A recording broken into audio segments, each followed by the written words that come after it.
Well, good morning and welcome to the Church Office podcast.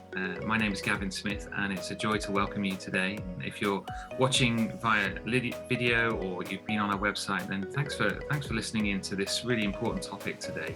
And I'm absolutely thrilled to have Justin Humphreys with us from ThirtyOne and the CEO and your head of development and safeguarding. Mate, thanks for taking the time to join us today. That's a real pleasure. Thanks for having me on, Gavin. It's great. Justin, I'm keen. We've got a bunch of people listening to the podcast who are from churches, working in the background, church administrators, operations directors, trustees. And so really, really important to connect with a service like yourselves, and safeguarding is, it's moved up the agenda so much for churches. And I know lots of people are doing lots of things. So we want to cover that topic today and sort of encourage people in it and advise people. And I guess signpost people into different resources that are available to strengthen them. So Justin, before we kick off, tell us a little bit about yourself and your involvement in ThirtyOne, and because you've been a pastor before, so you've got so much helpful context, which is going to be great for our listeners.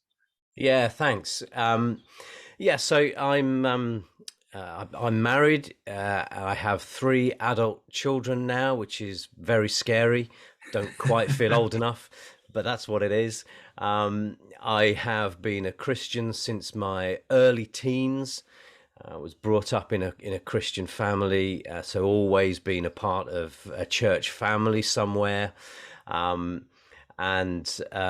guess my career or my vocation, my calling, has really been shaped out of a whole range of different experiences, circumstances in life, combined with a really clear call back in my early 20s to be a part of this voice for the voiceless. So I found myself early on in a career in social work with children and families, worked in local authority settings for some years, then moved into voluntary sector, worked with Action for Children, and then 12 years ago, joined what was at the time CCPAS, the Church's Child Protection Advisory Service, latterly known, of course, as 318. And through that also, being involved directly in leading youth work activities, and then becoming an assistant pastor in a thriving city church context for a period of time. So yeah, you're right. I've been there. I've seen some of it. I know the stresses, the strains, the challenges of what it is to be in local church ministry. So yeah, I mean, grateful for all of that. Yeah, that's great. It's so helpful to have that kind of church background as well. You've lived in it, haven't you? And the conversations that happen in the background, and the training, and all the things that we want to cover today. Tell us a little bit about the service then. So if someone's not heard of 318, tell us a bit about your involvement in it, what they do as a service to churches and the wider kind of Christian community, really, isn't it? Sure. Yeah. Well, I mean, firstly, perhaps really important to say, 318 is a Christian charity. Yeah.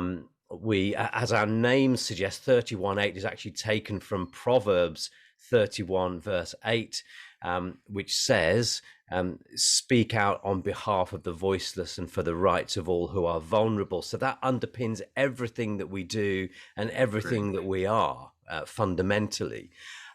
So as a charity, we are a membership-based organization. So we're working with in excess of 10,000 organizations.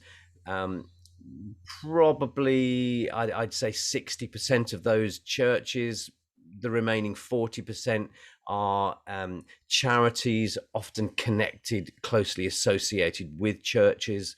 And we provide a range of support to those settings to help them create and maintain safer environments. So our mission is to encourage, empower, and equip those settings. So whatever safer places looks like for those different settings, our job, our mission in a sense is to get alongside and to support that effort. So whether that's through the training that we provide, and we've provided training to, or we do provide training to literally thousands of people every year. Whether it is our helpline, which is an open, freely accessible helpline to anybody to call, whether it's our DBS service, which many will know, we are the largest DBS umbrella service serving the faith sector as it's described by the Disclosure and Barring Service, or things like our consultancy work, which enables us to get alongside churches, charities, NGOs, to work with some of the more complex issues. So things like audit and review, risk assessments, that sort of thing. And then latterly, being involved in research activity and parliamentary engagement, trying to be at the forefront of representing the church and the Christian community more broadly in terms of its opportunities to work in a safeguarding environment, and also some of the challenges around that. So really broad, really exciting, and really necessary. And I guess the one thing that I would probably say, Gavin, is that people's initial thought might be, "Oh my goodness, safeguarding! What a dreadful or challenging thing to be doing." Always looking at the dark side of stuff, and when the wheel comes off, and responding to crises. And there is an element of that. But actually, equally, working with churches to create the environments which are safer, which are healthier, which do contribute towards the growth and flourishing of all people, is just such a tremendous privilege. Yeah, it's so important, isn't it? I think when I try and engage our church in the topic of safeguarding, everyone kind of slumps in their chair and thinks, "Oh no, do I have to attend this training once a year?" And we've always tried to encourage people and say, you have to connect something like a safeguarding policy to the gospel. Churches love the gospel. We're about the gospel. And if you want to reach the next generation with the gospel, if you want to reach those who are far away, marginalized, then the gospel is necessary, and this policy is necessary, and that's the means in how you can share the gospel in a safe environment. So it's kind of just reordering those, isn't it, and making those connections to the practical, to the gospel, and saying, see this as important. And I think that motivates people. We found that motivate people to say, actually, this isn't just ticking the boxes. There's so much more going on here. You're so right, Gavin. And I think the more we are getting alongside churches and Christian organisations, that is the case. We're in conversation around safeguarding. Okay, maybe the language that we use today, it may be the in terminology. Next year it may be something else, but fundamentally, the principle and the mandate for us all as gospel focused Christians is that we are about caring for people, that we are about sharing the love of Christ with people. So safeguarding is not an add-on, it's an absolutely integral, fundamental part of the outworking of our faith. And for some people that's a light bulb moment, and for other people it's well, no, of course it is. And it's going to be mixed across the board, isn't it? And how people deal with it locally at churches. No, it's good. Tell us a little bit about, you're working with 10,000 different organizations, 60% of churches, which is great. Have you seen churches accelerate to be doing more and more and getting on board with this? Is that a trend that you've seen over the last 10 years?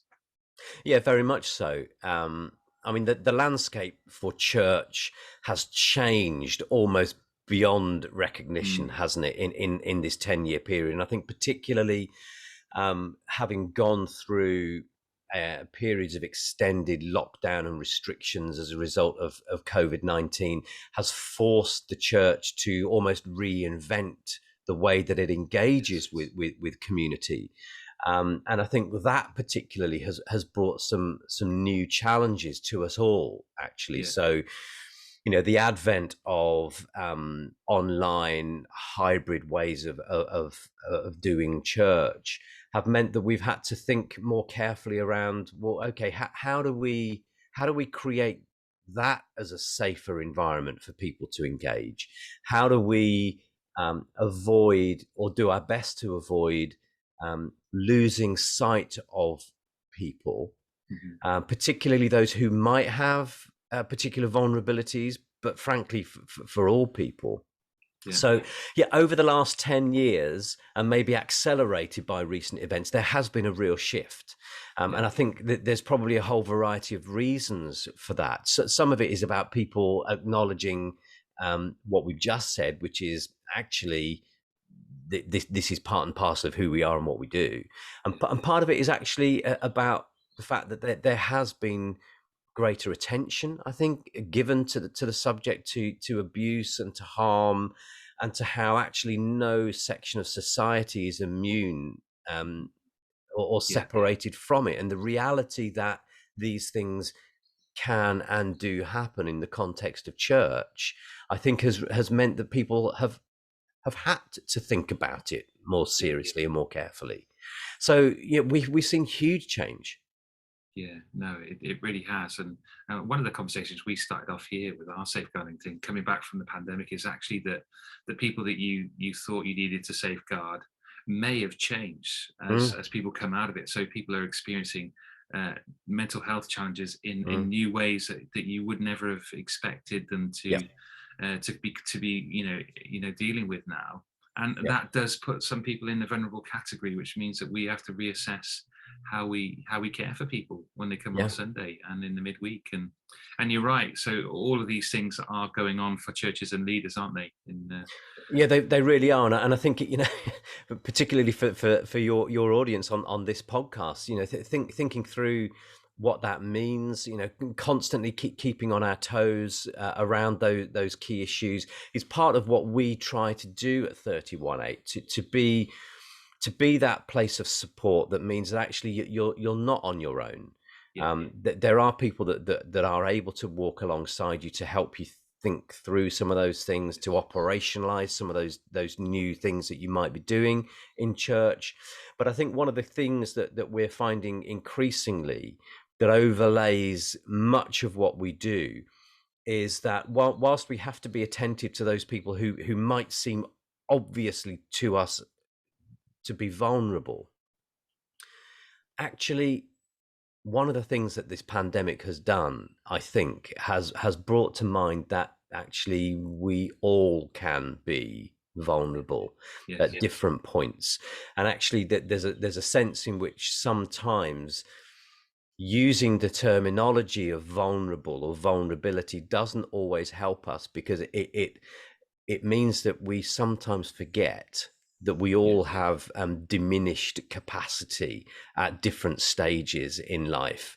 Vulnerability can be long-term and enduring, but it can also be transient, caused by just the stresses and the strains of everyday life. So what does that mean for us in terms of how we create safer places for people? No, that's exactly right. Excellent. And in terms of advice for churches coming out of the pandemic, I guess encouraging people to review their policies and practices. Have you guys had much thinking on how to encourage churches to do that and advise churches to do that? Yeah, I think firstly, what I'd probably say is that policies and procedures and training and what we'd call vetting and checking, on safer recruitment, onboarding processes, they're all really important factors that we have to be attentive to. But the extent to which they are successful in helping us to achieve safer environments is very much dependent on the cultures that we create. So we talk a lot about The culture hopefully being the fertile ground within which we plant those things, the policy, the procedure. It's important that we have them, that people understand, that they know that they're there, and that they understand Yeah. what they mean in terms of their outworking.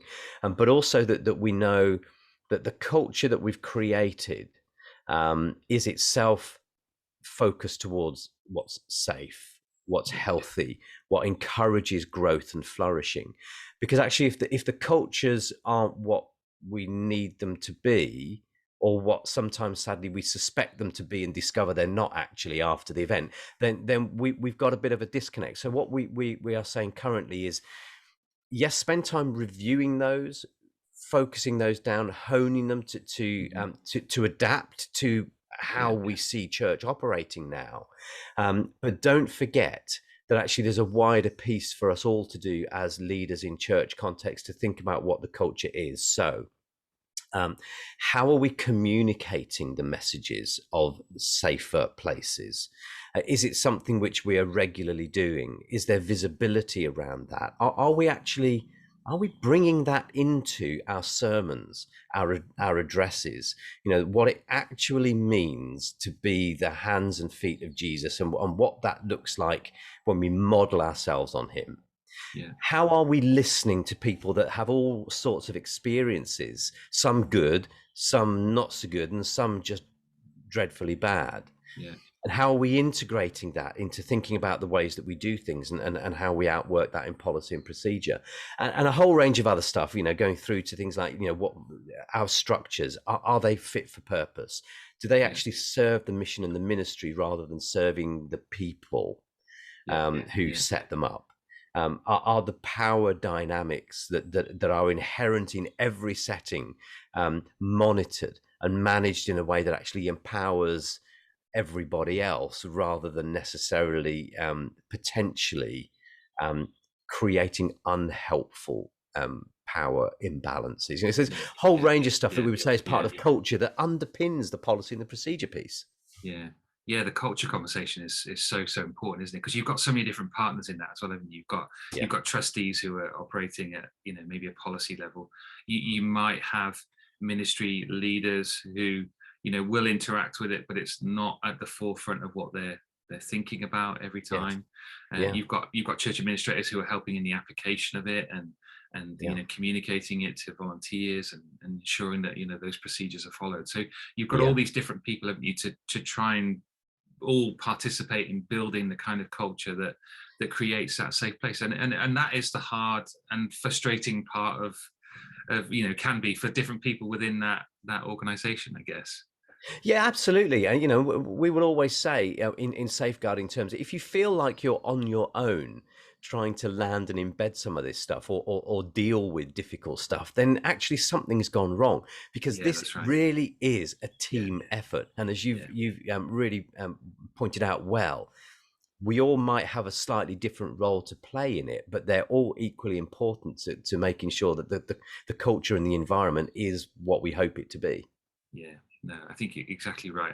And one of the things I noticed on your website, which just at one first signpost, is that you offer some training for trustees on what is their responsibility. And I think that's a great place to start, isn't it, in terms of review, getting our trustees talking about this, getting our trustees reviewing our policies. Is everyone happy with what we have in place? And I guess we'd encourage listeners to maybe make those first steps of just a review, just a conversation. Let's get it on the agenda again as we regather back together after the pandemic. So absolutely. And I think having safeguarding maybe as a standing item on trustee board meetings, having actually designated a trustee who might take a lead on the area of safeguarding or safer places generally.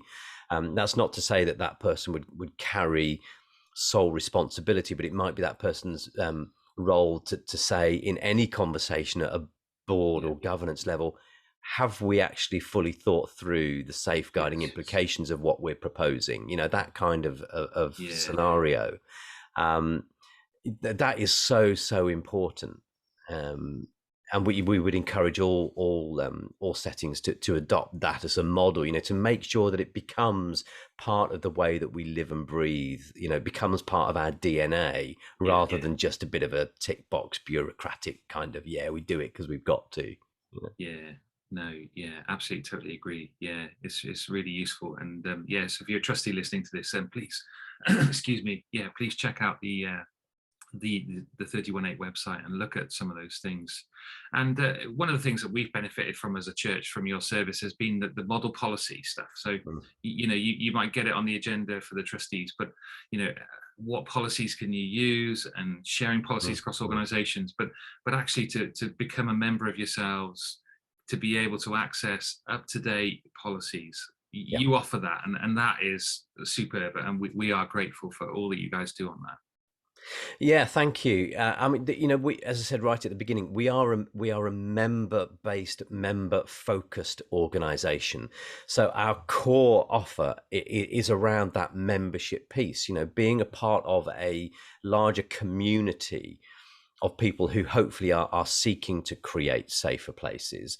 And part of that is about how we equip you. So the policy templates, the guidance documents that we make available, the updates on, I don't know, whether it might be law or good practice or whatever it is that we will push out to all our members to say, just so that this is how the landscape's changing. These are some of the things that you might want to think about. So even thinking about, how we've sought to assist and guide churches to respond through COVID-19 pandemic, through to even more recently, how we might as churches seek to respond safely to the refugee crisis with, Yeah.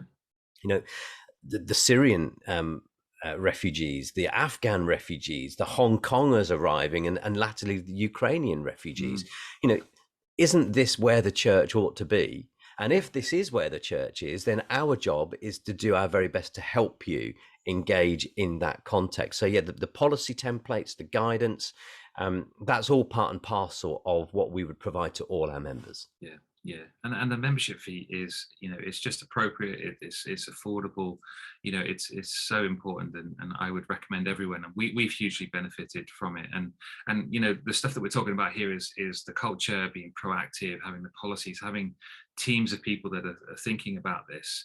But you referenced earlier about the telephone helpline, and Mm, we've called it a number of times. And when you hit a crisis, and you do suddenly feel like you're on your own, because mm, mm. everyone is scared about the responsibility, the Yeah. response, what to say, how to say Mhm, it.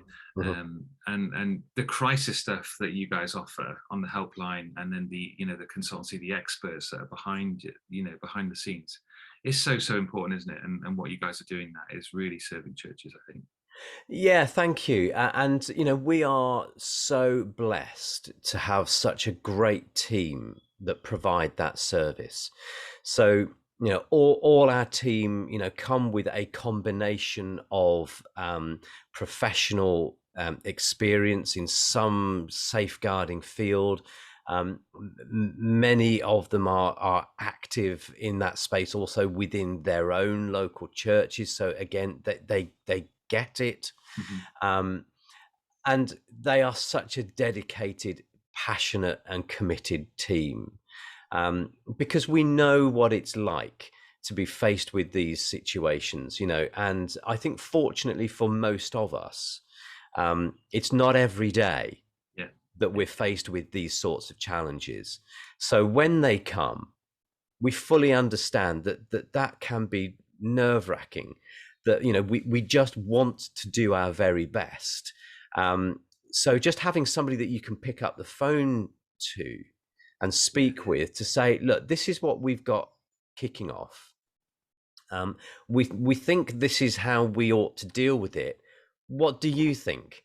mm, mm, What would you say that we should do? And many of the calls that we receive, and we receive hundreds every week, are from people who do have a sense of what they need to do, which is great, because that yeah, says to us, actually, you do have a sense of your policy, your procedure, and what it looks like to create a safer yeah, environment, but you just want the confidence of speaking with someone else to confirm for you that what you're thinking is right. yeah, yeah, yeah. And that's so helpful, isn't it? That confidence is so right. And for many who are listening to the podcast who are serving behind the scenes, they are assisting trustees in some of the next stage decisions, and Yeah.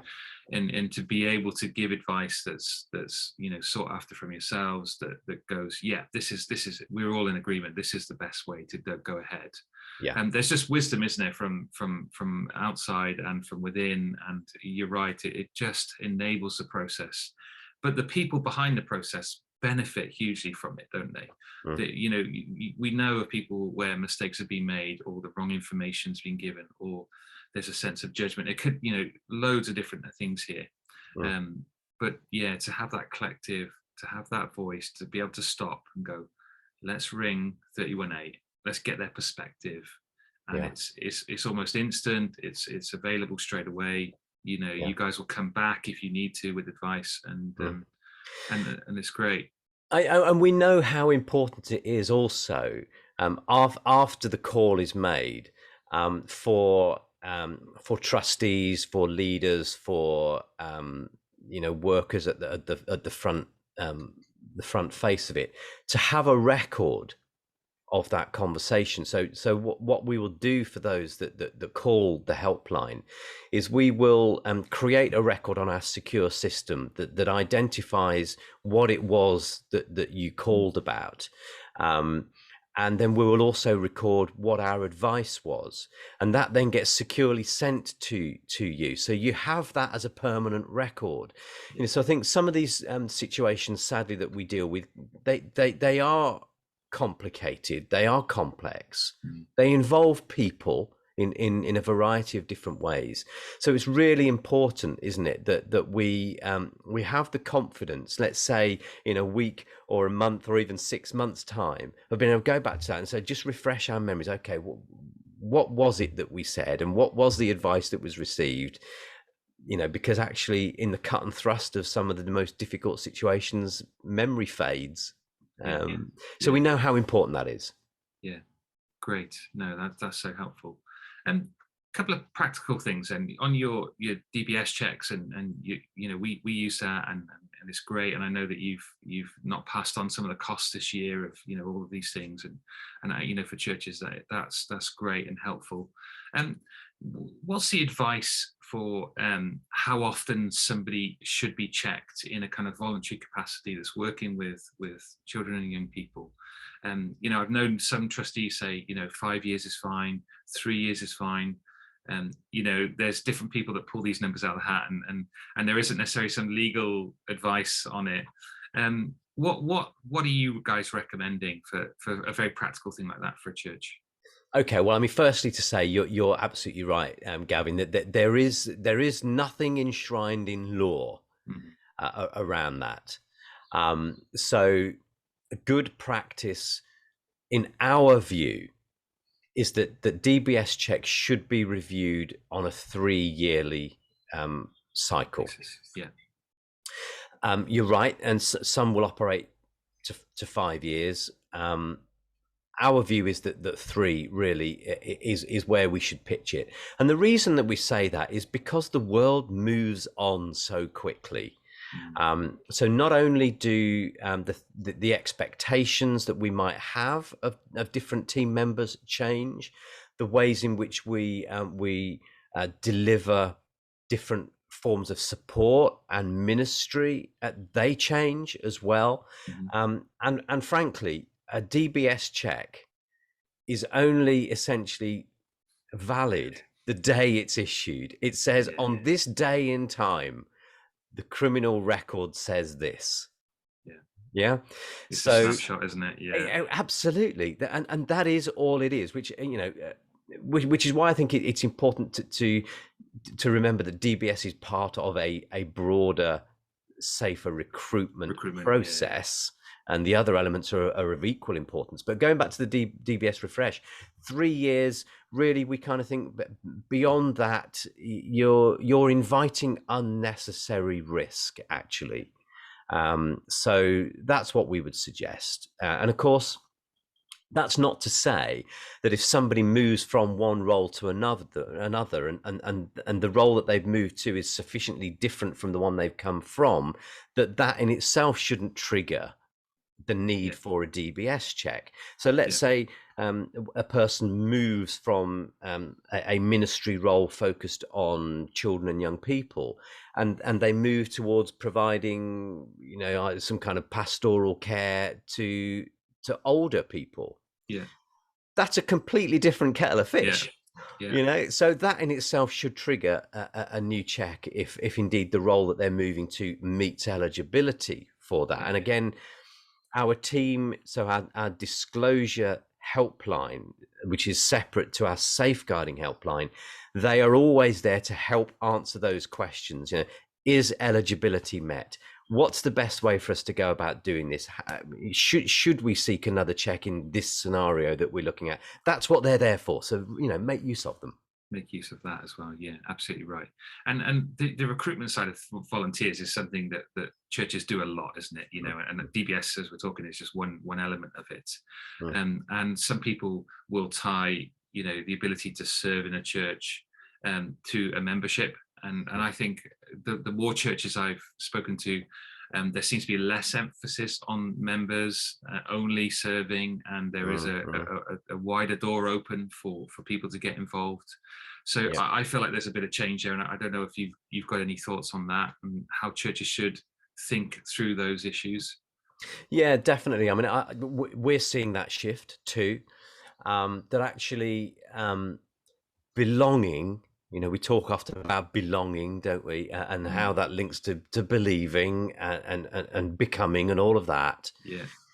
The extent to which we have our doors open to everyone, because of course we want everyone to experience the love of God and to be part of something which sees that living and breathing every day. If then we're going to be asking those people to, or even considering those people being active in certain roles, we may be in a situation where, because those people maybe aren't members as we might have seen it back in time, that we do need to think carefully. Well, okay, how long have these people been around? What do we know about them? And what is their motivation to be active in their service within the context of church? So all of those things do have to be thought about carefully. And we would, as a general rule, we would suggest, however you operate, whether you have a membership or not, you really need to afford yourself time to get to know people a little bit. So, 6 months in, to get a sense of where they feel they fit, where they feel they might be active or can contribute, where might they bring their skills, knowledge and experience, but also what's your sense of them? It's again about not wanting to invite unnecessary risk. And I think the reality is that whilst the vast majority of people are well-intentioned and motivated for all the right reasons, there is a minority who aren't. And therefore we must bear that in mind. So the way that I've described this more recently is that we operate with a sense of compassionate curiosity. Yeah, that's a good way of putting it, isn't it? Yeah. So we're not looking under every stone around every corner for someone who may be intent on causing harm to people, but we are open to the possibility that those people do exist and that we may find them in the context of our church. So what do we need to do about that? Yeah, that's really helpful, isn't it? And even not having necessarily a membership, but having an application form, having an informal interview, talking about people's gifting and where they'd like to serve the church, where they feel like God's equipped them to do that. All these conversations add to that confidence, doesn't it, to reducing the risk of putting somebody into a role. And then being able to go and review that role as well, and review it with the person and support definitely them. And I think often we kind of take job descriptions and interviews and really not sure about how that really fits with church or life. our church. but actually it's in these kind of contexts that they really come into their own. So, job descriptions, as a framework, they need to be appropriate for the context. Yeah. Interviews need to be appropriate for the context. It Yeah. could range, an interview could range, from anything from a relatively light touch, casual discussion over a coffee to a full on, across the table type Yeah. interview, Yeah. depending on the role and all the rest of it.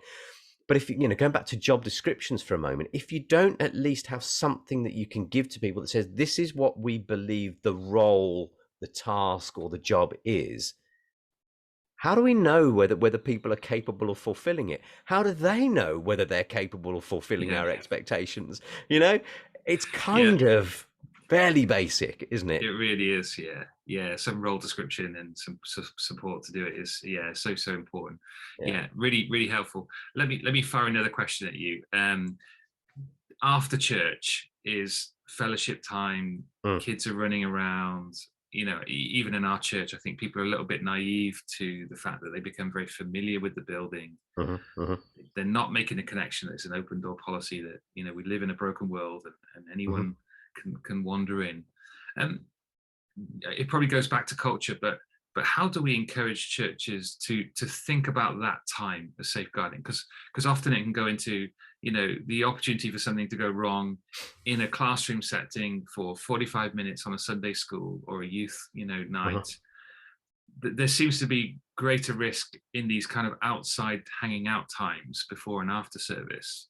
Yeah. um, what are your thoughts on how churches can think about that area and be better equipped and better Okay. placed to serve people? I think what I'd start off with saying is that let's not fall into the possible trap of expecting things to go wrong. Yeah, yeah, that's Um, good. but let's be open to the possibility. The reality is that sometimes things do go wrong. Mhm. And I think the example that you shared there is a classic one that is probably faced by the majority of churches, Yeah, as we understand them today. So part of it is about the way that we communicate our intentions around creating a safer place. So linked again to the policy piece that we talked about before, who needs to know that that policy exists? mhm, Who needs to know that there's a commitment from trustees, leadership, and wherever else to say our intention and our desire is to create a safer environment? And here, this is what that looks like.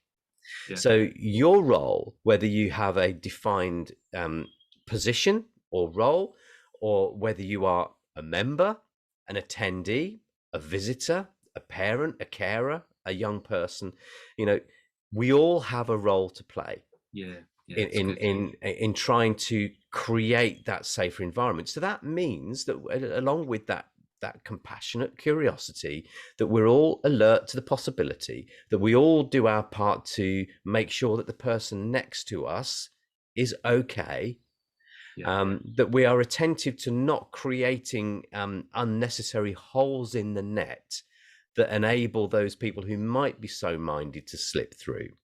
mhm, But also alongside that, what I'd say is that, creating a culture where it's okay to bring polite, respectful, constructive challenge to some of the things that we might see and hear. yes, Say, I'm not entirely comfortable with that, or just explain to me why did you word that like that, or why did you do that in the way that you did it? you know I think that's all good, that's yeah, healthy. And I think that we should be giving permission to our congregations to have that level of engagement with us, so that they can truly become a part of creating and maintaining that safer place.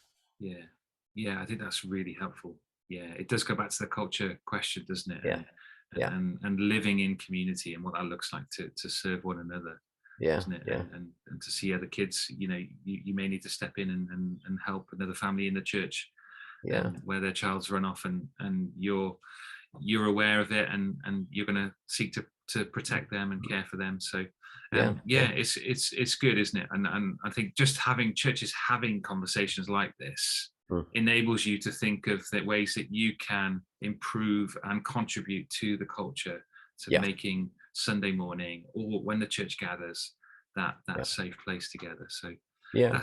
that's really helpful.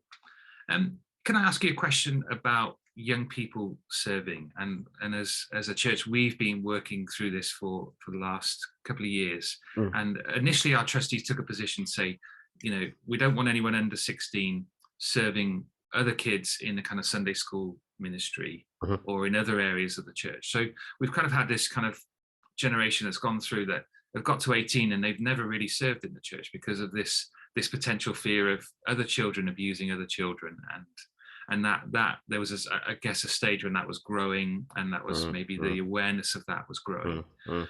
um, and we've been trying to readdress that and think about, actually there's a way that we can do this, maybe kids serving with their parents in a classroom situation. We've been trying to come up with different ways of how, maybe someone who's 15, 16, maybe it's appropriate to serve without a parent. Mm. And we've been introducing things like code of conduct and training and stuff like that. Have you got any thoughts of, or good practice that you're aware of, where churches have found a really good clear way through this whole area of young people serving children Sure. and all those areas? Any clear way through? Just reflecting on that for a moment. Yeah, it's As not easy, is it? Oh No, no, wow. no, not at all. But look, it's some of the things that you described are what we would suggest you Okay. perhaps look at. It's really important, isn't it, that we create environments which enable people to grow and to Yes. flourish in their gifting. I mean, I think back to my own situation.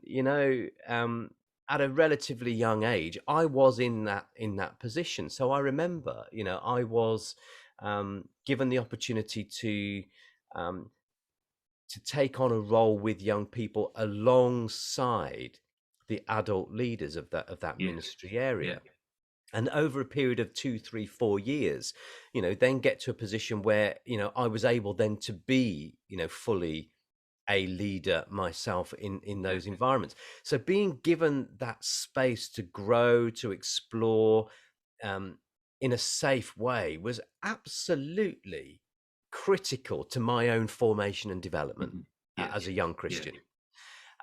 So and isn't that what in part Yeah. church is all about? Yeah. Yeah. So Developing people. Yeah. yeah, so creating those opportunities is so important. But I think the point that you make around, well, when is it when is it appropriate to, let's say, fully release somebody into a leadership role?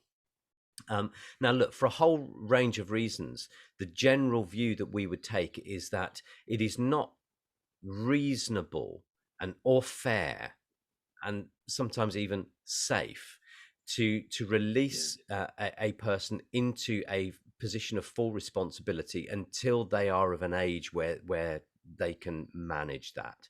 Yeah. So we would actually say that any young person who hasn't reached the age of 18 should always be active alongside an adult leader who can take full responsibility for whatever is taking place, Yeah. because it just isn't fair to place that level of responsibility on another child, Yeah. and without even getting into all the nuances of relational dynamics between one young Yeah. person and Yeah. another and all of that, Yeah. um, but actually coaching them, mentoring them, supporting them in that direction, because you, let's say, see a gift Hmm. in someone that just needs to be fanned into flame. This is just the one of the many beautiful elements of what it means to be in Christian community, isn't it? Yeah. But we've got to do Absolutely. it safely.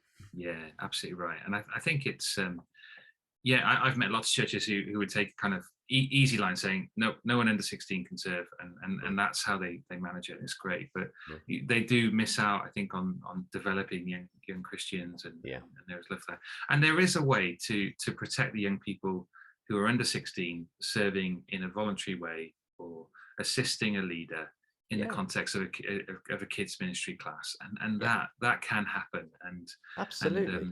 and some wisdom in how you apply it and how you work through it. But just to challenge church and say, rethink about this. If you've, young people, I think, we want to see them engage after the pandemic, and there's new enthusiasm, and I want to get behind that and say, how can Yeah. I enable young people to Yeah. feel like they're part of the community, they're contributing in a way, Yeah. but at the same time, protecting them and ensuring that as you said, don't put on the responsibility on them that's too great and shouldn't be placed upon them. So I think that's right. And in a multitude of different church settings, contexts, traditions, expressions, service can look quite different, can't it? So why would we not want young people to be active in service if that's what they believe is the way they want to express their emerging, growing faith? And there is an overlap, but also a distinct difference, I think, between service in many different forms and leadership / responsibility. So for me, I think that the leadership / responsibility piece requires some deeper thinking when we get to that point. How do we define that? Where are the boundaries between one and the other? And are we confident that we can actually transition a young person from one to the other safely? Yeah. And that's got to be done on an individual basis as well, isn't it? And gifting basis as well. So that's really, really useful. And you've covered so many different parts of service. Is there anything that we've not covered that you think points church leaders or church administrators here to one of the things that you service? There's a couple of things, perhaps, and part of this is about again communicating the broad message as far as we possibly can. And that is about so we have something called the Safer Places Pledge, which is for trustees and leaders to in a sense sign up to. And there are 6 elements within that Safer Places Pledge, which just essentially helps the church or a context to say, look, this is part and parcel of what we do here.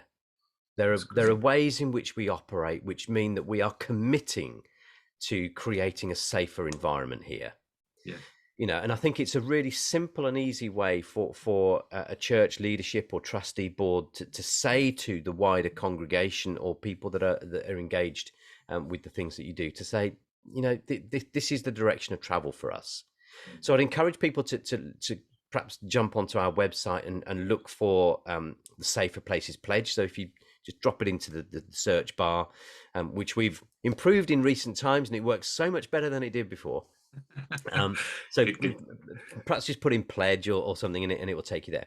The other thing which might be helpful for some of your listeners and watchers to know about is Safeguarding Sunday. Okay. So Safeguarding Sunday is something which we've been involved in facilitating each year for the past 4 years. This year it's the 20th of November. Great. And it's an opportunity for churches of all traditions and expressions to come together, if they can, on the same day, to be committing to creating safer places, to celebrating what that means for us as church, to dig into why it's important, but also to honor and champion the people who have particular roles in that area, and to say, look, we know that this can be challenging and difficult, but we're behind you. We want to pray for you. We want to honor you for what you do. And that is another way of actually some of the feedback that we've had around the conversations that's generated in different church contexts for people in all sorts of roles and just people attending has been incredible. So last year, over 2,000 churches signed up as a part of that. Brilliant. And I'll just encourage you perhaps to think about that. Is that something you can engage in to help you embed some of these key messages?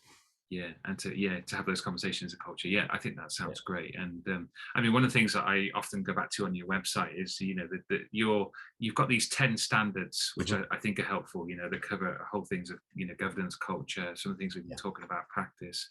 So worth going on and having a look at that, and that will help you review some of the the things on in your policy, your practices, and your culture, and to think about, right, what else can we do to contribute to making this a safer place for everyone. So those are great.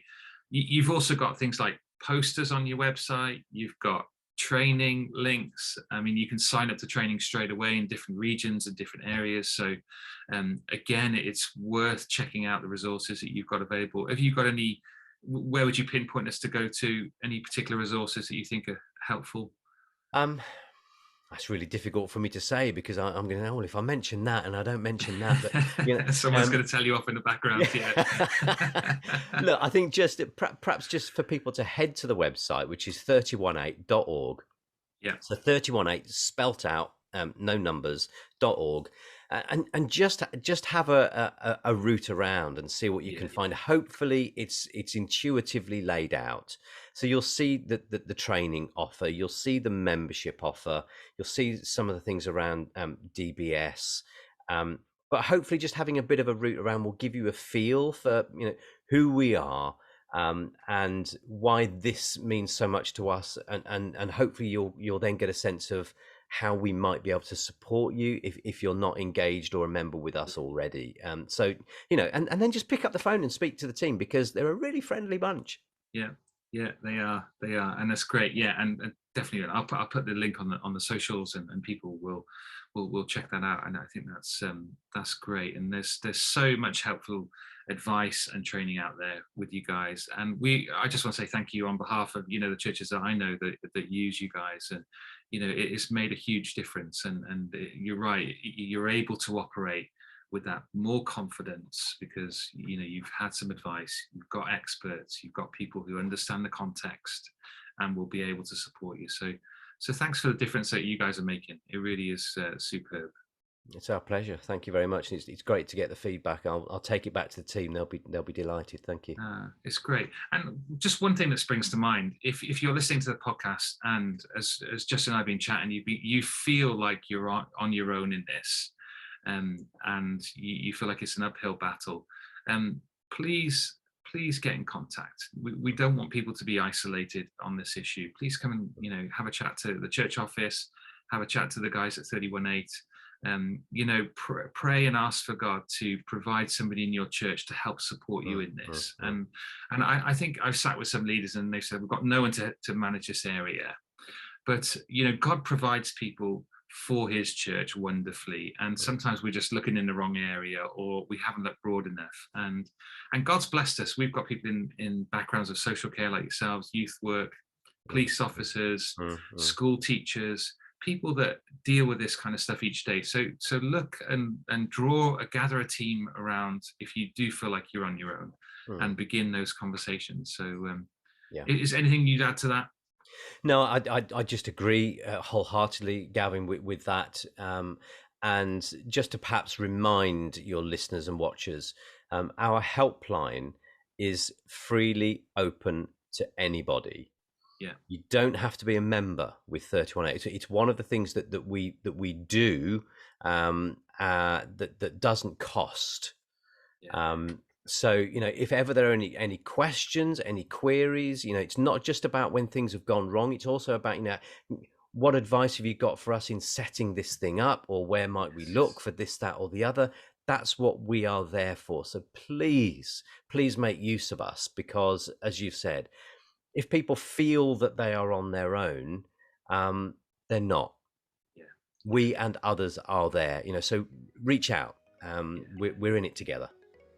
That's brilliant. So helpful. So yeah, thank you guys for providing that free of charge. Mate, thank you so much for your time. It's been lovely to chat to you and, you know, learn from you, and it's great to be able to put this on to serve our listeners, particularly in this area. So lots to follow up. Please check out our website for resources and the conversations.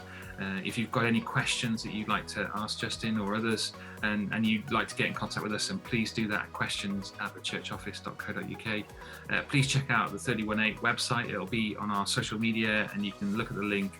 Check out their resources, check out their advice, and please sign up to become a member of their organisation. We've benefited hugely from it, and so we would recommend that to you and to all our listeners.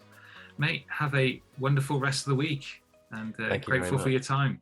No problem at all. You too, Gavin. Thanks for having me on.